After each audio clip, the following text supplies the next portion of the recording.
everyone. It's Linda from LyndaCreates. Welcome to part 8 of the stitch notebook that I'm working on.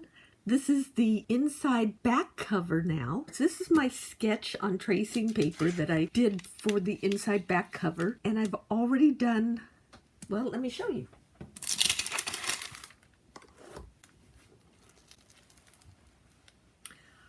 I've already done the nasturtiums and I've done the hollyhocks. So the next thing I have to do is my lily of the valley flowers, and it is, as you can see, in a circular shape. I'm basing this whole layout similar to a Art Nouveau, how they used to illustrate for books, these shapes in blocks to do the illustrations like that. So I noticed how they'd have a circular shape in a corner, so I decided to do, because it is a curved flower, to do the lily of the valley in a curved circle. And so let me set aside the inside back cover of my notebook right now, and let me show you how I'm going to do my lily of the valley. In my last video, I showed how I used die cutting to create the circles that I needed. I also cut a 6-inch wide circle out of white, just plain white cotton, and that was going to be the basis for the lily of the valley background. But really the flower itself, or the shape that I'm going to need, is only 4 3/4. So this is the die itself sitting on here. I'm using it to trace. I added a little bit of a blue wash using the Inktense blocks. So I have a little bit of blue, and the reason I did that was because the flowers are white and I didn't want it to be white flowers on a white background. So just kind of, I tried to do behind the flowers mainly, but the leaves are going to have some blue behind it too. So what I did was I used my friction pen and I traced the flowers and I traced the stems. I put it up against the window so I had some light in the background. And instead of drawing all the leaves, I just kind of drew where the leaves started and stopped. So I have 3 leaves in there. So I'm going to do that with the ribbon, but I needed to indicate where that was. And I also traced around the circle itself. What I did was I took my original drawing, I scanned it and did a printout of it. And that is what I was using. But I forgot this leaf right here. So I'll probably take it back and hold it up to the light again and redo or draw that leaf in. But like I said, I have 3 leaves in there, and there will be a 4th. So let me go finish that off and I'll be right back. I'm going to start with the stem first because it'll go behind everything.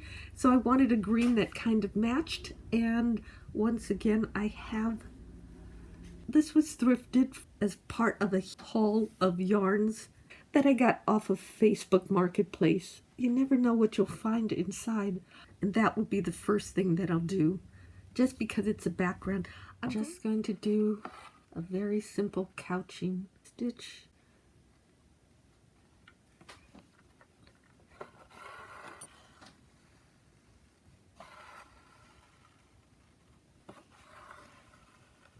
I decided to do the smaller stems as whipped back stitches. So first I'm going to do some back stitches.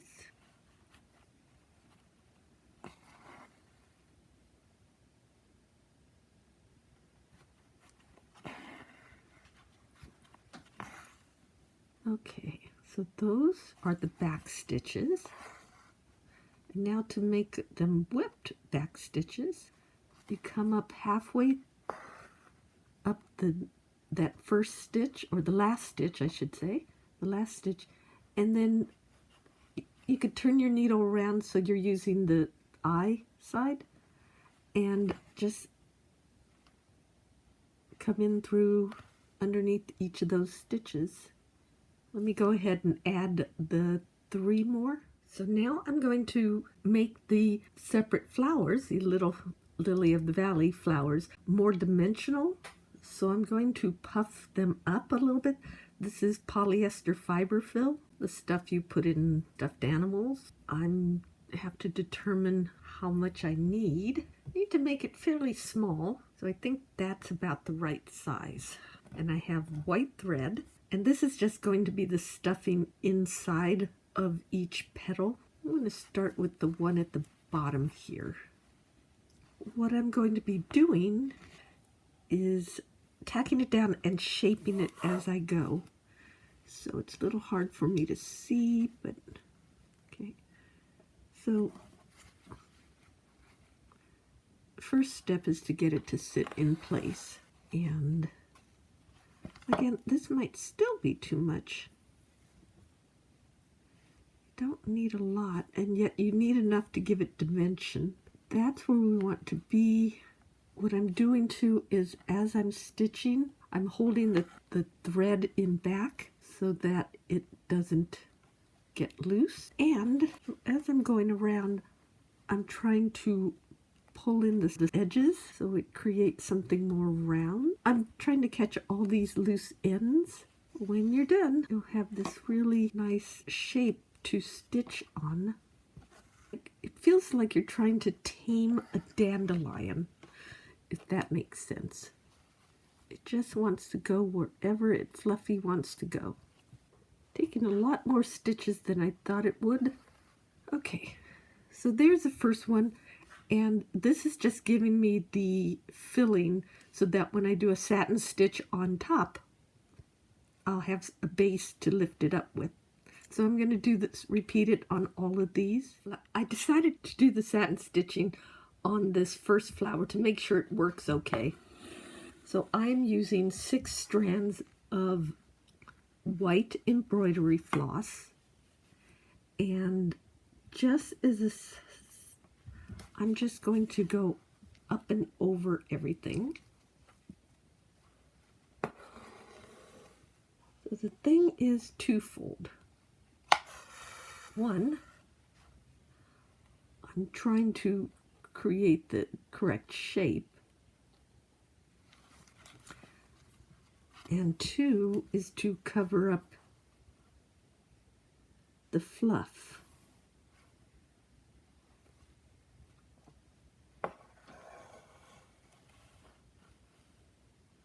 I'm also trying to keep it as smooth as possible as I do my satin stitch.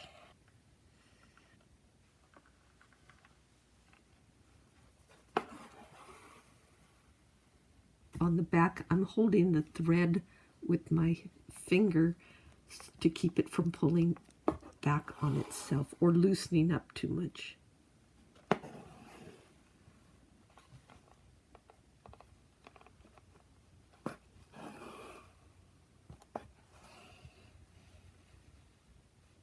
It may take a few extra stitches, but you do want to cover everything.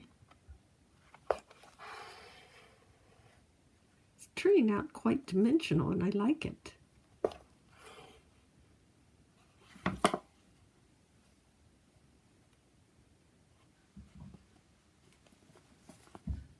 Okay, so there is the bowl of one petal.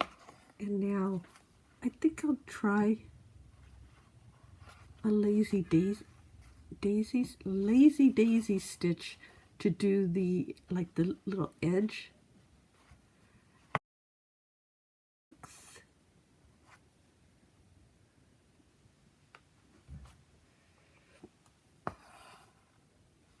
Very tiny lazy daisy stitches.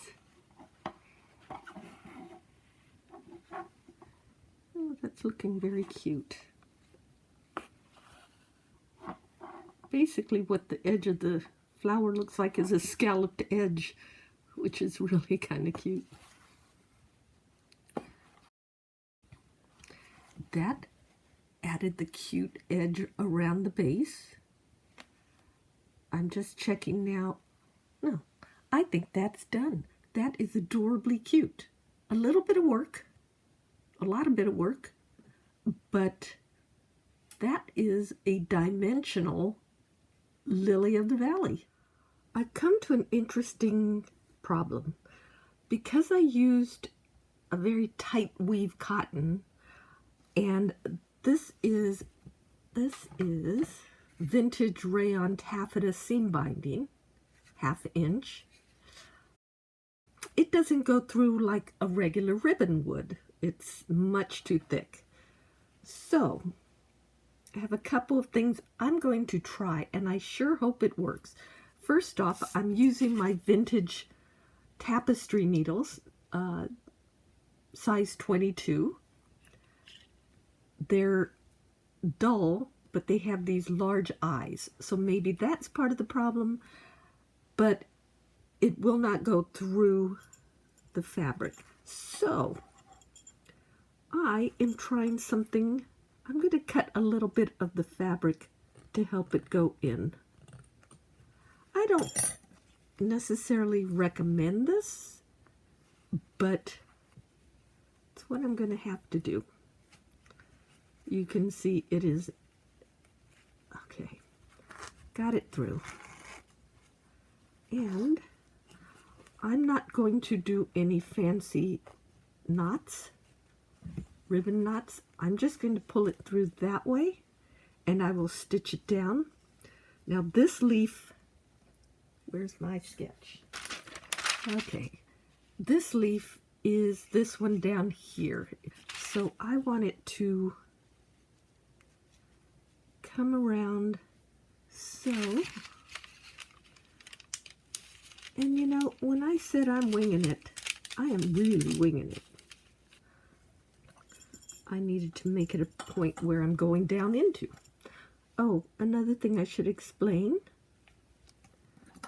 Let me get this cut first. And I'm just cutting I'm trying to cut the smallest hole possible. So it could be roughly, might be a 1/16 to an 1/8 of an inch. Okay.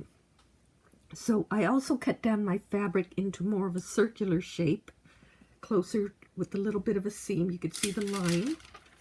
And then I cut a piece of thicker fabric, open weave, but a thicker fabric, and I'm going to use that as a backing because this cotton is a little too soft. So I had a choice. I could either redo everything onto a thicker fabric with a bigger weave, or figure out a way to do the leaves. And I like the way these turned out, so I didn't want to redo it. Before I finish off the top part of this leaf, I'm going to stitch this part down, and I'm going to try to stitch it in such a way that you won't be able to see it underneath the leaf.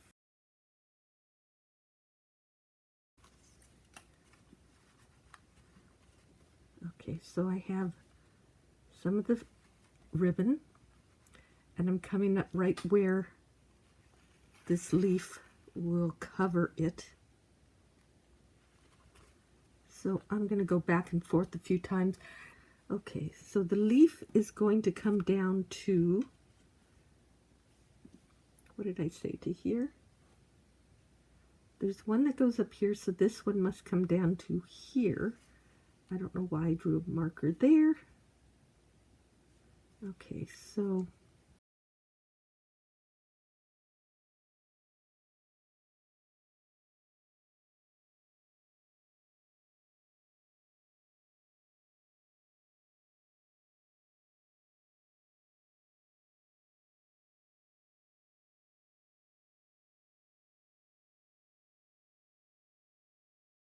let's carefully bring this back down through.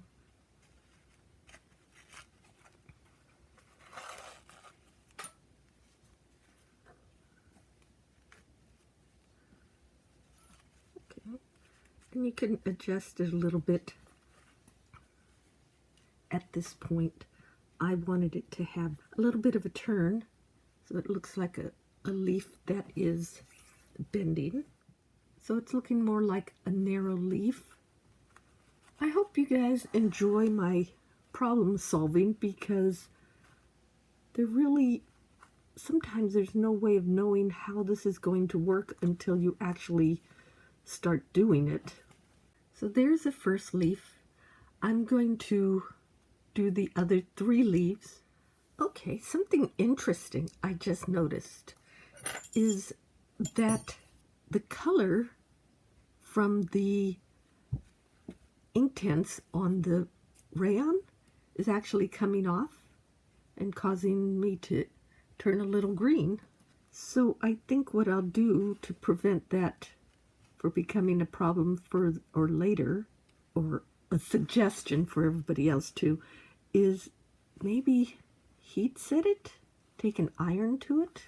I'm not sure if that's what is needed. Okay, I need to go wash my hands because I'm seeing green coming out over here. So my solution, I don't know, heat might help too. I think with natural fibers, so this was cotton, the ink tints stays on, no problem. But since this is rayon, which is a man-made fiber, I think it just transfers. It actually is getting some green on the flowers, which is fine because they would be a little green. So what I did was I took it and rubbed the ribbon between, or pinched it through a paper towel and just ran the length of it up and down to wipe off any excess ink. Lesson learned. Actually, the lesson I learned with this is that sometimes you either have to buy the right material, like I could have invested in some brand new silk ribbon, or done a different technique and embroidered it or stitched down some fabric instead. And I pinned the front to a backing that's a little more stable. But now I need to determine where the edges will be.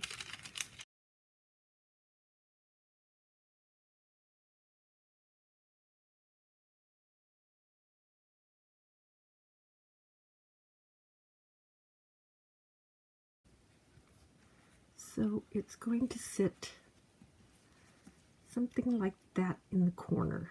So I'm going to go ahead and start on the poppies and finish this after that. This is a piece of the pillowcase that was a vintage one that was the backing of here.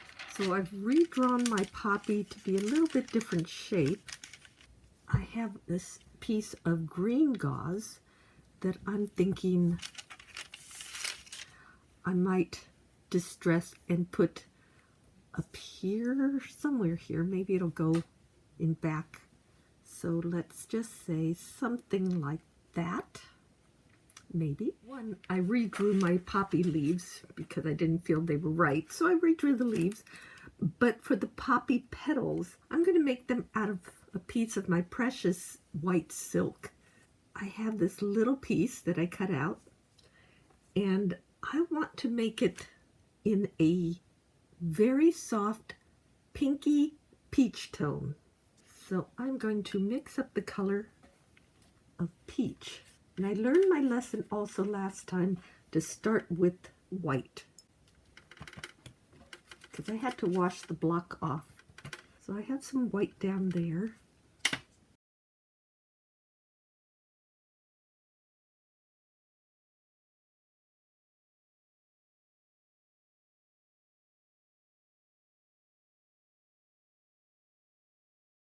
So let's see what happens when we mix this together.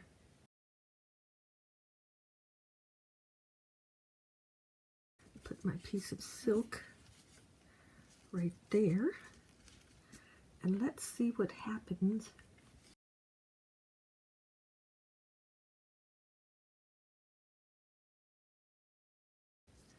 Yeah, I think this is actually going to be the exact color I need. Can you see that, how soft that is? I'm going to let it soak up some of the color off the tray and get little speckly areas, which I love the way that looks.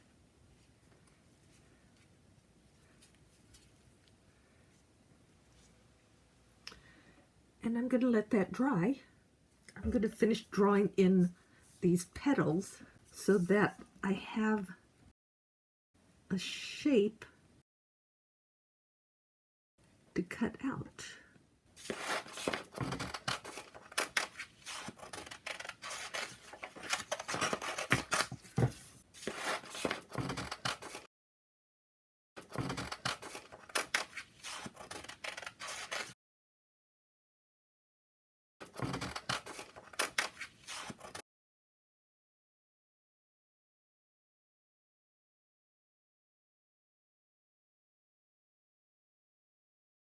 This is going to go behind the oval part, or the circular lilies, so I'm okay. I have up here too.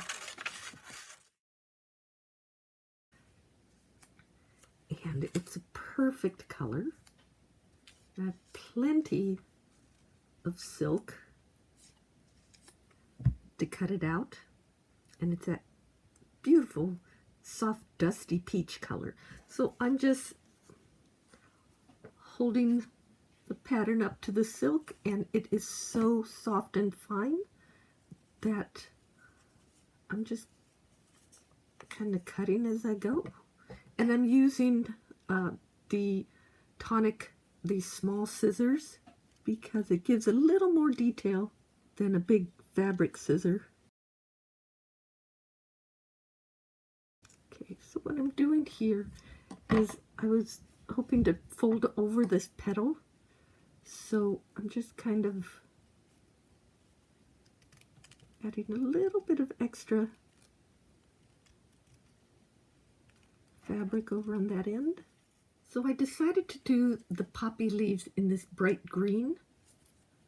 Now, the thing is, I decided also that I was going to use the Wonder Under, which is the same as or similar to Heat and Bond.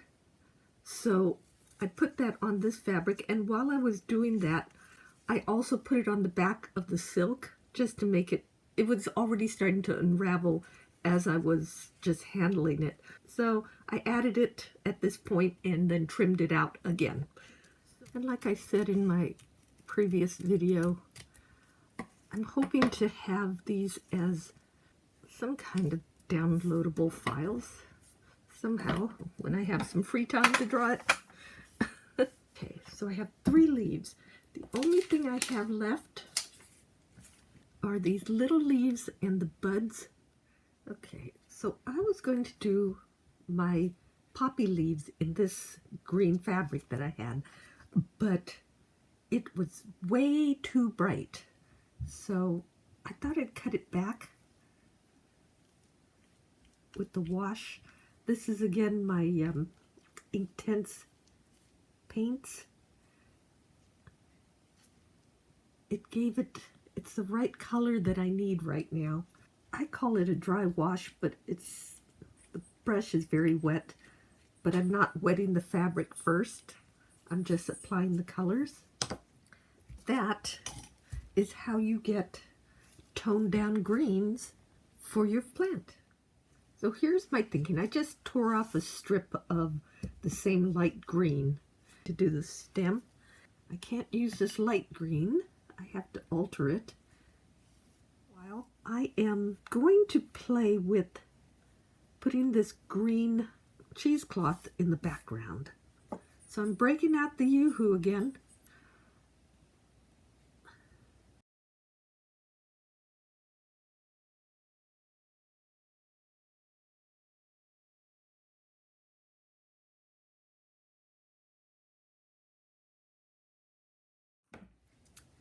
Okay, so now I could figure out how I'm going to couch down my other stems.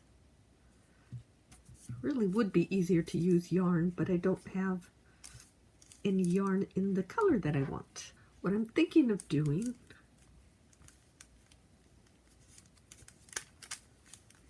is rolling or twisting. I guess I could twist it too. Much easier to twist.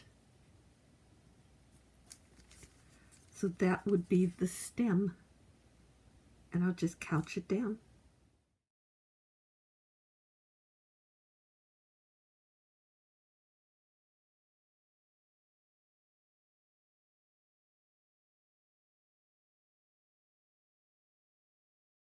So what I'm going to do is twist the fabric as I go. So I need to make sure it's secure.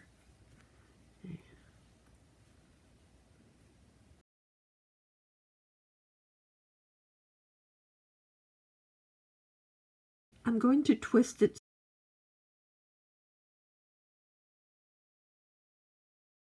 trying to make it fairly tight.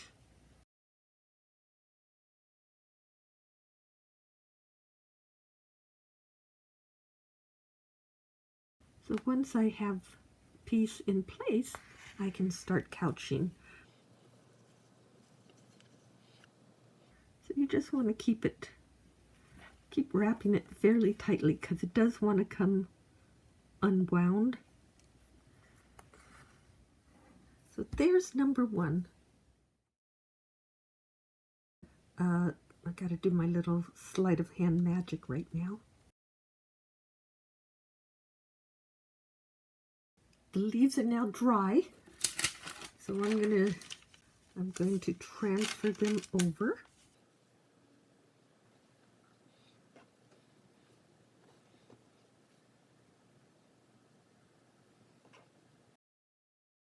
A little bit of pink to be the flower in there. Maybe something kind of like this. You want it bunched a little bit so that it has more texture. I'm letting my little iron heat up, and while it's doing that, I'm going to explain that I'm going to press down or adhere the leaves and the flower petals. I'm not going to do the bud because that needs to be stitched first. And this is where the Wonder Under starts holding it in place.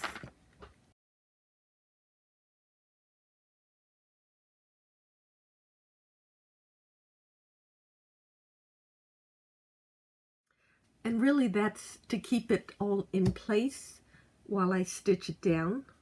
I did a little bit of stitching up here to hold it in place.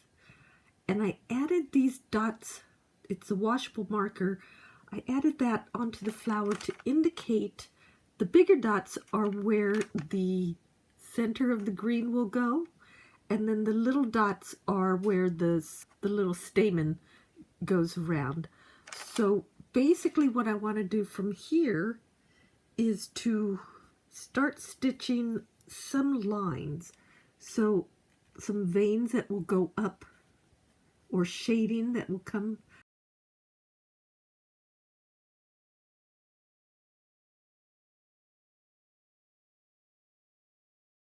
It's going to be interesting. They're going to be kind of long. I started with the darker pink DMC 893 and just did some straight stitches around, and I'll come back in with the lighter pink and finish that off. But I still had a little bit of the dark pink here, so I'm going to add some shading to the bud.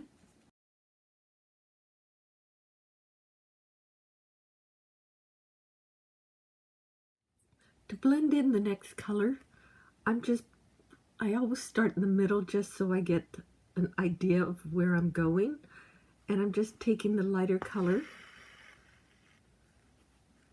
I'm just coming up, taking some very long straight stitches.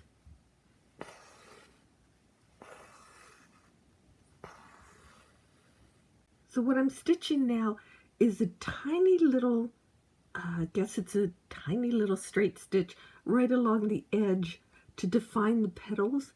So I'm just going to outline all of the petals, because the other thing too with poppies is that they're a little crinkly on the edge, and so this little stitch will replicate that crinkle look. And some stitches are a little longer than others, and just to give that natural look.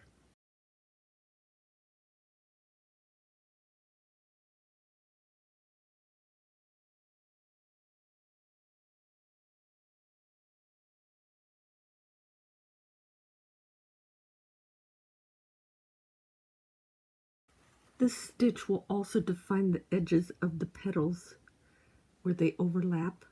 And when I get to this part, it's going to be covered mostly with the yellow, so I'm just going to stop stitching there. I'm having two petals that are turned up, so I get to stitch the edges, this edging, up along here. And I'll show you what I mean. Okay, so this edge, so now because this petal is turned up, I'm going to do that stitch over there.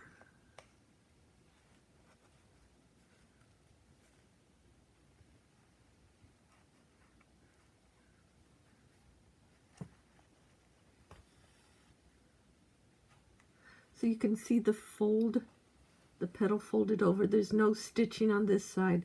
The edge is all stitched on that side.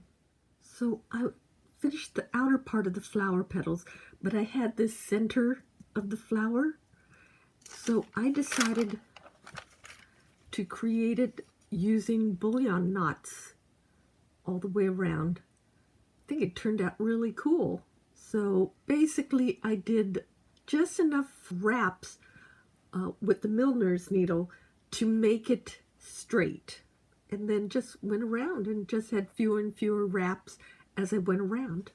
I'm going to now do the yellow parts that come out. So I'm going to use some pearl cotton.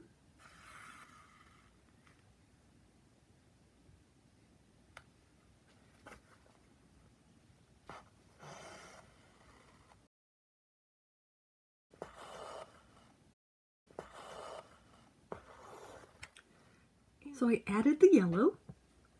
I'm going to add yellow beads around the edges here. I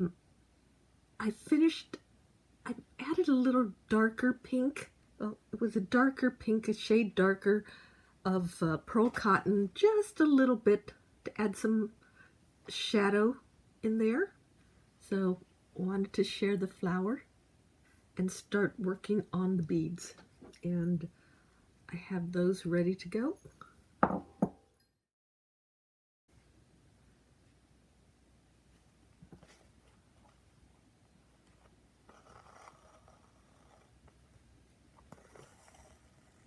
And like I usually do, I'm going to do 2 stitches in each bead to keep it tipped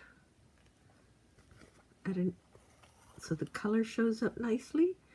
And about every 5th stitch, I'm going to tie off a knot in the back. This bead is only 1 stitch, and this bead is 2 stitches. So you can see one is laying with the hole facing up, and the other is with the bright color. I'm starting on the leaves now. What I'm going to do now is a whipped back stitch, sometimes called a wrapped back stitch. So you basically go forward 2 small stitches, and then you go back 1 stitch. Well, I guess you go back, you catch that, but then you go 2 small stitches forward again. So you're always going forward 2 stitches and catching the one in back. Now I did the back stitch all the way up the center vein of the leaf, and I'm on the last stitch. So I want to show. Okay, so I'm taking the stitch back into the last opening, and I'm going to come up slightly to the left of that first stitch. And from here on, I'm not going to be piercing the fabric, and I'm turning my needle around so the dull end goes first, and I'm going to go into that stitch. And it's just every stitch, it's going to go in. And you can see how down here it looks like a dotted line, and up here, because it's wrapped, it looks like a solid line. And that is the beauty of the whipped back stitch or wrapped back stitch. Here's where I'm at right now. I stitched down the veins on the leaves, and I was starting to stitch some shading in them, and it just did not look right. So I dug through my stash, and I found some vintage green velvet ribbon that I've had for quite a while. And it was quite wide, but it was the perfect size for these leaves. So I cut them out to act as shading, and I'm going to stitch them down. I love the way it looks. I'm hoping it doesn't unravel, but it did make the difference. It made a big difference on how this looked. So I'm going to stitch it down.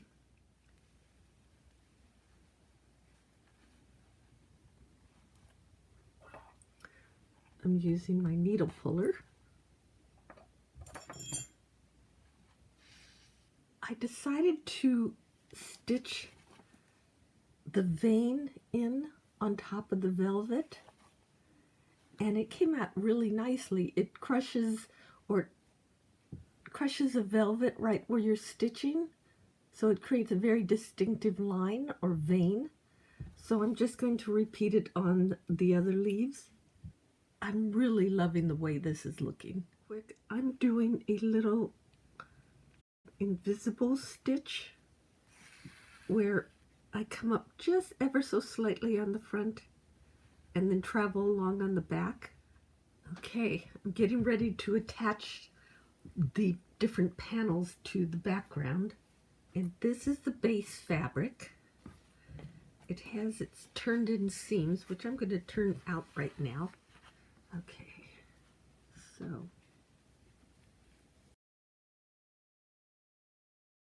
and I'm leaving this seam flat because everything else is going to go up against it.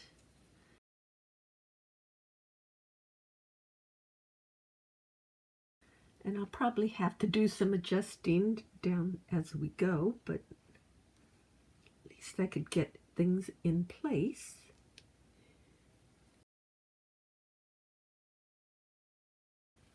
This has to go behind here. So the main thing is this corner has to line up straight. So now, okay, the thing I noticed is I was really trying not to do an overlap here.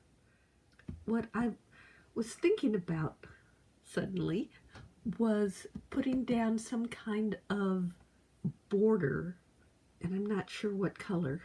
Well, let me go see if I have the ribbon that I need. I'm thinking of a very narrow ribbon would be pretty to be the border, and I need to do that before I stitch everything down. So let me dig through my stash, see what I find, and here's what I came up with. I have some vintage, it's like a satin cording. It's in the right color, white, and it would be able to go around all of the edges. I could couch it down. I did like a long running stitch along this edge, tacking down everything, wrapping it in back, holding it in place. So now I'm coming up the center here, kind of a medium length running stitch, but I'm keeping it right on the edge, so when I do come back and couch this cording down, it won't be visible.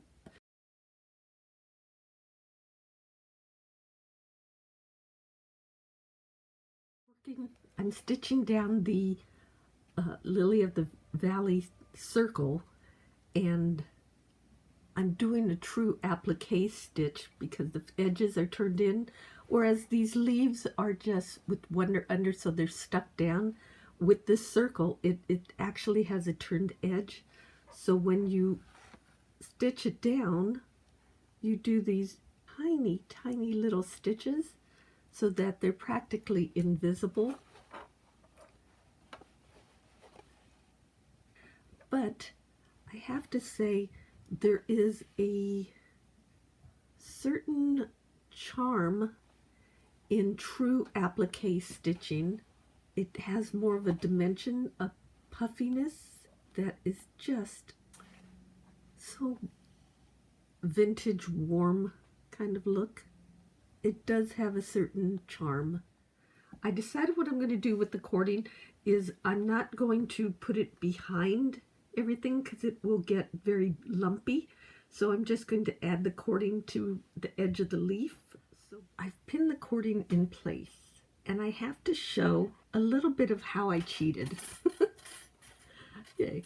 So this is a size die that came with the Circle Set A die set, and that created the main size of the shape.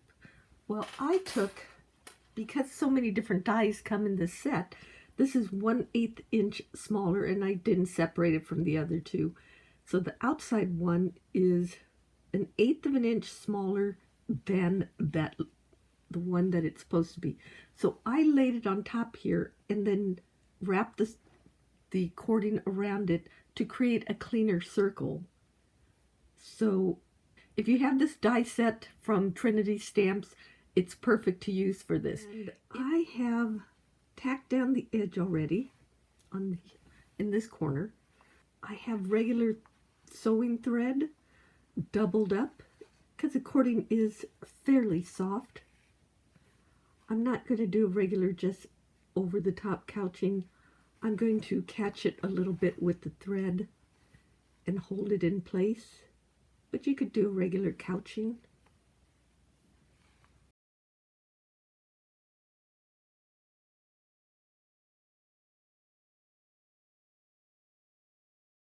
If your original piece wasn't perfectly shaped for whatever reason, this is when you can correct it, or at least do a visual look like it's more correct. I finished stitching the inside back cover. Things are not assembled yet on the whole notebook, but I wanted to share with you the first view of it inside the notebook and how it looks. So there it is. You've all seen the inside front cover. This is the back cover in the panels. So I have my nasturtiums, my hollyhocks, and then I just finished my Iceland poppy and my lily of the valley flowers. This was just so much fun. I just enjoyed doing this so much. I have to do the assembly part, sewing the covers together. So the front inside and back inside to the front cover. But I'm doing a little bit more. I started doing some slow stitching here, some canthus stitching. That's the next thing I want to do, is assemble this whole thing together and show you how it's done. So let me come a little closer. For my last video, I did the Suffolk puffs, or yo-yos as we call them in the United States. So I made these Suffolk puff yo-yos here. They're hand colored using Inktense blocks. And then my hollyhocks, I also did the Suffolk puffs, but the difference being on these, I roughed up the centers so that they look like that you see some stamens on the inside. And then on the hollyhocks, I did it as a rolled edge Suffolk puff, so it looks neater. And then I did the Lily of the Valley, which had more challenges than I realized, but I love the fact that they're dimensional and they look like Lily of the Valleys. And then of course my favorite is the poppy. It's an Iceland poppy. I created some folded edges on the petals, and then I used some vintage velvet ribbon for the leaves, which I think made it pop much better than before. So, oh, and I added this white little cording to separate the different images in my panel. So that's a completed inside back cover. I'm going to assemble the whole notebook cover next, but I just wanted to share this completed piece. And I want to thank everyone for watching. I hope you enjoyed that. If you did, please like and subscribe and leave a thumbs up. It really helps my channel. And also, please check out my website, LyndaCreates.com. That's Linda with the Y, for more inspiration. And check out my other videos on my YouTube channel to see how I did the inside front cover and how I did the entire binder cover. Lots of slow stitching and embroidery, and in this case applique and painting, just so many different things. A lot of it is the fun of that I tried new things. I've never made a Suffolk puff before, and now I made a whole bunch and just absolutely love them. Thanks again for watching, and I will see you in my next video when I assemble the notebook cover. Bye!